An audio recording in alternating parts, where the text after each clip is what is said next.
दर्द होता है ये देख के, जिन माता पिता ने जिंदगी दी, खुद की खुशियों को मिटा के भी हमें सब कुछ दिया, आज उनके लिए ही घर में जगह नहीं है। जिन माता पिता ने अपना सारा जीवन बच्चों पर कुर्बान कर दिया, आज जब उन्हें जरूरत है तो बच्चों के पास उन्हें देने के लिए कुछ भी नहीं है। माता पिता का साथ में रहना एक बंधन सा लगता है। आज के समय में लोगों की बुद्धि ऐसी हो गई है, किसी से पूछो कि कैसे हो तो कहते हैं कि बहुत काम बढ़ गया है, क्योंकि माता पिता हमारे यहां रहने आए हैं। जब तक दूसरे बेटे के यहां नहीं जाएंगे तब तक हमें ही उनका सब कुछ देखना पड़ेगा। अपनी भाषा को बदलिए और कहिए हम अपने माता पिता के साथ रहते हैं, और हमें इस बात का गर्व है हमारे माता पिता हमें अपने साथ में रखते हैं। घर के असली मालिक तो हमारे माता पिता हैं। उसे जरूरत नहीं पूजा और पाठ की, जिसने पूजा की अपने मां बाप की। हमारी संस्कृति में, हमारे वेदों में भगवान से भी पहले माता पिता का स्थान बताया गया। सबसे पहले मातृदेवो भव पितृदेवो भव। माता पिता प्रथम पूजनीय हैं। कभी भी जिंदगी में अपनी सफलताओं का रौब अपने माता पिता को मत दिखाना, क्योंकि उन्होंने अपनी जिंदगी हार के आपको जिताया है। जिस माँ बाप ने हमें बोलना सिखाया, आज हम उन्हें ही चुप करा देते हैं। माता पिता के ऋण से कभी कोई अऋणी नहीं हो सकता। हमारा वजूद ही उनकी वजह से है। संसार की सारी संपत्ति देके भी वजूद को नहीं खरीदा जा सकता, जिंदगी को नहीं खरीदा जा सकता। कई लोग कहते हैं कि हमारे माता पिता हमारे लिए कुछ नहीं छोड़ के गए। कई लोग तो इतने मंदमती होते हैं जो कहते हैं कि माता पिता ने जायदाद में हिस्सा ही नहीं दिया, कुछ नहीं छोड़ के गए मेरे लिए। क्या आपको पता नहीं आपके माता पिता क्या छोड़ के गए?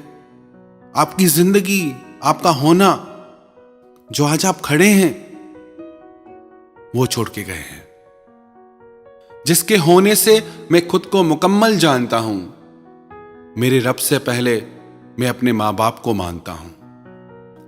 याद रखना, जिस दिन आपकी वजह से आपके माता पिता की आंखों में आंसू आ गए, आपके किए गए सारे पुण्य, सारे धर्म कर्म सब उनके आंसुओं के साथ बह जाएंगे।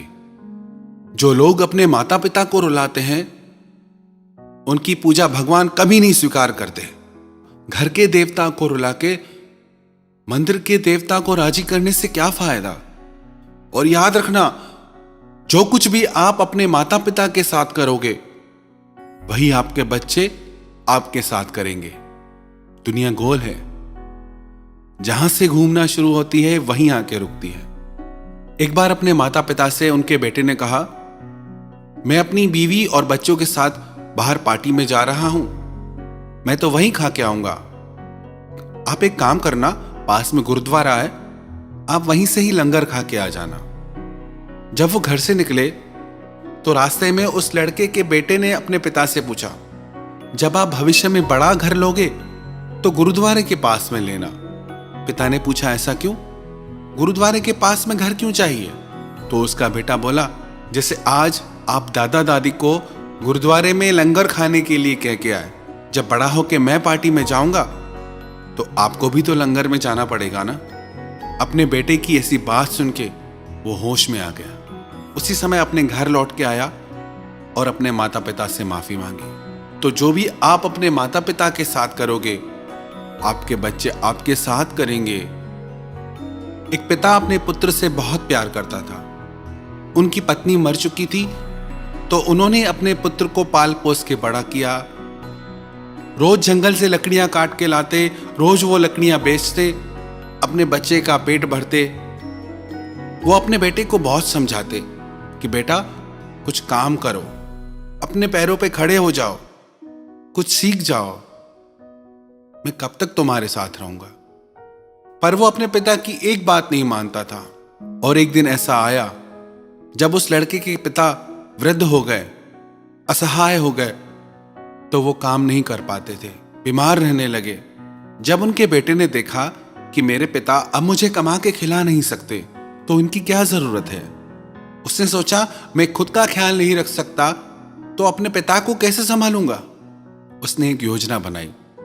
वो बाजार गया और एक ताबूत बनवा के लाया। उसने सोचा, इस ताबूत में पिताजी को डाल के मैं पहाड़ की चोटी से फेंक दूंगा। वो ताबूत लेके घर आया, अपने पिता से बोला कि पिताजी, आपकी तबीयत बहुत खराब है, आप इस ताबूत में लेट जाइए, मैं आपको डॉक्टर के पास लेके चलता हूं। उसके पिताजी समझ गए। वो चुपचाप उस ताबूत में लेट गए। जब वो लड़का उस ताबूत को लेके पहाड़ की चोटी पे पहुंचा तो अंदर से पिता ने आवाज दी, बेटा इस ताबूत को खोलो, मुझे तुम्हें एक बात बतानी है। उसे लगा कि पिताजी कहीं भाग न जाएं, तो पिताजी ने आवाज लगाते कहा कि मैं कहीं नहीं भागूंगा, तुम मुझे खोलो तो मैं तुम्हारे फायदे की बात तुम्हें बताता हूं। उसे लगा, हो सकता है पिताजी के पास कोई संपत्ति हो जो मुझे देना चाहते हो। जैसे उसने वो ताबूत खोला, उसके पिता बाहर आके बोले कि बेटा, मुझे पता है तुम क्या चाहते हो, मैं खुद इस पहाड़ की चोटी से कूद जाऊंगा, मुझे इस ताबूत की जरूरत नहीं है, इस ताबूत को तुम घर ले जाओ, एक दिन यह ताबूत तुम्हारे बच्चों के काम आएगा, क्योंकि जो तुम मेरे साथ करोगे तुम्हारे बच्चे भी तो वही तुम्हारे साथ करेंगे ना। ये बात सुन के उसके दिल को धक्का लगा। अपने पिता के पैरों में गिर के वो माफी मांगने लगा। कैसी विडंबना है, एक माँ बाप 4 बच्चों को पालते हैं, पर 4 बच्चे भी मिलके एक माँ बाप को नहीं पाल सकते। किसी ने रोजा रखा, किसी ने उपवास रखा, पर कबूल सिर्फ उनका हुआ जिन्होंने माँ बाप को अपने पास रखा। आपके माँ बाप आपके लिए धरती पे भगवान की मूरत हैं। जेब खाली हो फिर भी मना नहीं करते देखा। मेरे पिता से बढ़ के अमीर इंसान मैंने कभी नहीं देखा। भगवान ना दिखाई देने वाले माता पिता हैं और माता पिता दिखाई देने वाले भगवान हैं। कई लोग पूछते हैं, भगवान कैसा दिखता है, भगवान से कैसे मिलें। आपको बाहर कहीं ढूंढने की जरूरत नहीं, आपके भगवान आपके घर में ही है और वो आपके माता पिता हैं। आपके माता पिता ने आपके बचपन में आपको शहजादों की तरह रखा। अब आपका फर्ज है आप उनके बुढ़ापे में उन्हें बादशाहों की तरह रखें। लोग कहते हैं भगवान कृष्ण द्वारिका के राजा थे, लेकिन वो पूरे जीवन में कहीं के भी राजा नहीं बने। द्वारका के राजा भगवान कृष्ण के माता पिता थे।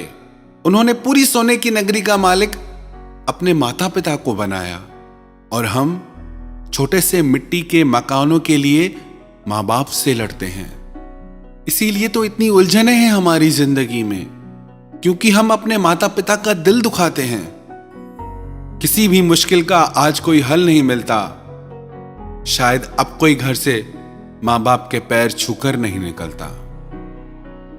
याद रखना, जिन घरों में पहले माता पिता से सलाह नहीं ली जाती, उन्हीं घरों में बाद में वकीलों से सलाहें ली जाती हैं। मां बाप के प्रेम की तुलना में संसार का प्रेम एक कतरा भी नहीं। मां एक ऐसी बैंक है जहां आप हर दुख हर तकलीफ जमा करा सकते हैं, और पिता एक ऐसा क्रेडिट कार्ड है जिसके पास बैलेंस ना भी हो तो भी आपके सारे सपने पूरे करने की कोशिश करता है। इनके त्याग, इनकी ममता को कभी लज्जित मत करना। अपने माता पिता पे तो सब नाज करते हैं कि मेरे माता पिता बहुत अच्छे हैं, हमें गर्व है उन पे, लेकिन किस्मत वाली वो औलादें हैं जिन पे उनके माता पिता को गर्व होता है कि ये हमारे बच्चे हैं, हम इनके माता पिता हैं। जिस दिन आपके माता पिता को आप पे गर्व हो, समझना उस दिन आपने दुनिया जीत ली। अपने माता पिता की संपत्ति पे घमंड करने में क्या खुददारी। मजा तो तब है जब दौलत आपकी हो और गर्व आपके मां बाप को हो। तो ऐसा काम करो जिंदगी में जिससे आपके माता पिता आपके लिए गर्व से कहें, ये मेरा बेटा है, ये मेरी बेटी है। ऐसा काम कभी मत करना जिससे आपकी वजह से उन्हें सर झुकाना पड़े। कभी भी अपने माता पिता का दिल मत दुखाना। नसीब वाले होते हैं वो लोग जिनके सर पर हमेशा माता पिता का हाथ रहता है। एक लड़की की मां पढ़ी लिखी नहीं थी। स्कूल में उसे सब चिढ़ाते थे कि तेरी मां अनपढ़ है।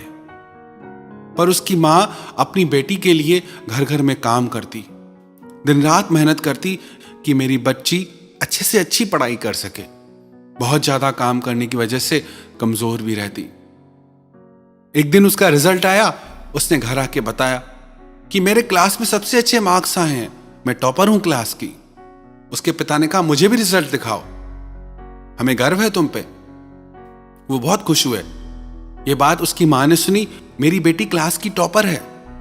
वो दौड़ते हुई बाहर आई, बोली बेटा मुझे भी दिखाओ, तुम्हारे कितने मार्क्स आए, मैं बहुत खुश हूं आज।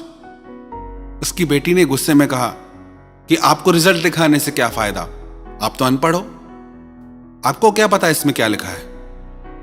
ये बोल के वो तेजी से घर से बाहर निकल गई। उसकी मां रोने लगी। एक दिन जब वो घर से स्कूल के लिए जा रही थी तो उसका एक्सीडेंट हो गया। उसको अस्पताल लाया गया। उसके माता पिता को खबर दी गई। मां दौड़ती हुई हॉस्पिटल पहुंची। देखा तो उसकी बेटी को खून की जरूरत थी और जो उसका ब्लड ग्रुप था वो हॉस्पिटल में अवेलेबल ही नहीं था। अपनी मां से उसका खून मैच हो गया। उसकी मां का खून उसकी बेटी को चढ़ाया गया। कुछ टेक्निकल एरर के कारण, तकनीकी समस्या के कारण उसकी मां का बहुत ज्यादा खून उसकी बेटी को चढ़ा दिया गया, जिसकी वजह से उसकी मां ने दम तोड़ दिया। जब उनकी बेटी को होश आया तो उसके पिता ने कहा, हां बेटी, तेरी मां अनपढ़ थी तभी तेरे लिए जाके घर घर काम करती थी कि तू अच्छे से अच्छे स्कूल में पढ़ सके। अनपढ़ थी इसलिए सिर्फ तेरे ही कमरे में एसी लगवाया कि तू शांति से पढ़ सके। अनपढ़ थी इसलिए तुझे खून दिया, ये जानते हुए भी कि उसे खून की कमी है। अनपढ़ थी इसीलिए तुझे अनाथ आश्रम से लेके आई और तुझे कभी एहसास भी नहीं होने दिया कि तू उसकी बेटी नहीं। जब उस लड़की को पता चला कि ये मेरे असली मां बाप नहीं हैं, तो फूट फूट के रोने लगी। किस्मत वाले हो आप जो आपके मां बाप आपके साथ हैं। आज से कुछ वर्ष पूर्व इसी नवंबर के महीने में हमारी माता जी की आत्मा उनके शरीर से अलग हो गई। पिताजी उनसे भी पहले भगवान के पास जा चुके हैं। ये वीडियो मैं अपने माता पिता के चरणों में श्रद्धांजलि के रूप में समर्पित करता हूं। उनकी बार बार वंदना करता हूं और उन्हें कोटि कोटि प्रणाम करता हूं। और संसार के समस्त माता पिता को मैं बार बार प्रणाम करता हूं। I love you mom, I love you dad. आपका प्यार, आपकी यादें हमेशा मेरे दिल में रहेगा।